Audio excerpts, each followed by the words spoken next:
Bismillah walhamdulillah wa sallallahu wa sallim ala sayyidina Muhammad wa ala alihi wa sahbihi wa man wala wa ba'd. Rabbi shrah li sadri wa yassir li amri wa hlul 'uqdatan min lisani yafqahu qawli. Je ne sais pas si vous vous rappelez, il y a quelques années, Dominique Strauss-Kahn, brillant homme politique français qui briguait un mandat à la présidence de la République française. Il a été évincé de la course car il a eu des accusations de viol qui ont été portées à son égard. Quelques années après, nous avons eu le cas Tariq Ramadan, brillant politologue, débatteur hors pair. Il terrassait tous ses adversaires. Lui également a été évincé des plateaux télé à cause de déboires qu'il a eu avec les femmes. Ce qui m'amène aujourd'hui, mes frères et sœurs, à vous mettre en garde dans cette vidéo, surtout à vous, mes frères, de faire attention aux femmes que vous faites rentrer dans vos vies, de faire attention aux interactions que vous avez avec les femmes et de faire attention à ne pas avoir un problème avec une femme.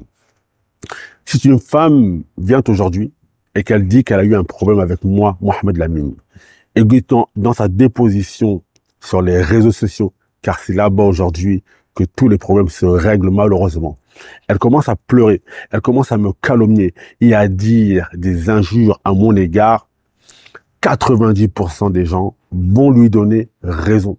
Pourquoi?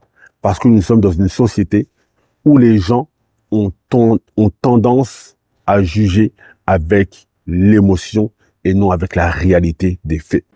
Pourtant, notre noble prophète sallallahu alayhi wa sallam nous a dit dans un hadith, al-bayyinatu ala al-mudda'i. L'accusé jouit de la présomption d'innocence. L'accusé jouit de la présomption d'innocence. Quant à la personne qui accuse, c'est à elle de ramener les preuves de son accusation. Aujourd'hui, comme je le disais tantôt, nous sommes dans une société où 90% des gens vont avoir tendance à juger les affaires avec l'émotivité et les ressentis au lieu de juger les affaires avec les preuves. C'est pour cela que nous, les hommes, on doit faire attention. À plus forte raison, si vous êtes un homme qui a de la visibilité sur les réseaux sociaux, vous êtes un prédicateur, un imam, un frère qui a l'habitude d'avoir des interactions avec les femmes parce que vous organisez des hajj, des umrah, etc. Faites très attention. Faites très attention aux interactions que vous avez avec les sœurs. Parce que vous avez malheureusement beaucoup de femmes qui sont très, très mal intentionnées.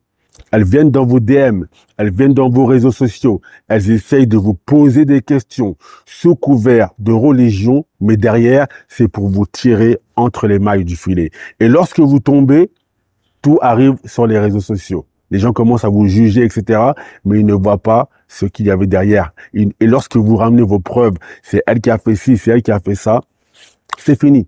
L'émotivité, l'émotion, les ressentis sont déjà rentrés dedans. On vous a jugé, on vous a condamné et vous allez avoir beaucoup de mal à vous relever de ces accusations. Donc, pour ce faire, comme dit le proverbe, al-wiqayatu khayrun min al-ilaj. Il vaut mieux prévenir que guérir.